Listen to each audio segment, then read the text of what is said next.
I just put little shields on these, on the ESC wires. I use 10 gauge wire for the battery, which is really big and kind of difficult to solder, but I got it working. Now, what I did in the front here is I'm going to use the connectors on the board for the video transmitter and the camera.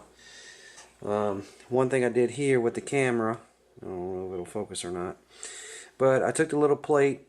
This is one of the Hobby King 700 TV line resolution cameras, and I had to modify the board to make the cutout to where I can unscrew these two screws and pull this lens off. Just two little pieces of grommets, and went ahead and put them in with tie wraps, and it seems to be holding pretty good. And another thing I did is I'm going to use the wire that came with the Discovery. It's just, you got to pay attention to the pin out. The one that connects to the quad itself is correct. You just got to make sure you can pull the little wires out, raise the pins, and line them up correctly with your particular camera. Now if you buy one from them, all of the wires should be in place. And I did the same thing for the Video TX, is also change the wire color code to where it would work with that. Soldering of the TBS core.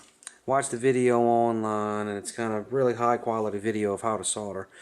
But if you pay attention to the side here, he had showed in the video was putting the pins downward and had just little bitty stubs sticking out, and that is the incorrect way to do it. What you want to do is put the short pins down, solder them on, then when you stick this on, you may have pins sticking about the top, but go ahead and tack two of them, cut the rest of them off, because I barely was able to make these contacts because of the the different capacitors and stuff that's on the board.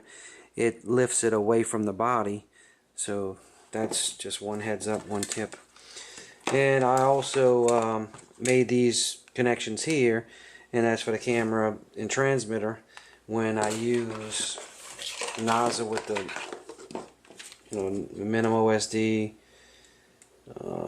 Min NASA graphics, is I'll go video in, video out, and hopefully after testing it'll give me both on-screen displays overlaid, so it gives me more information. And the main reason I did that too is because we already have a current sensor on the board, and we already have RSSI, so instead of me on this particular board you have to solder a bunch of very small pins. But that's my update so far. Alright, thanks for watching.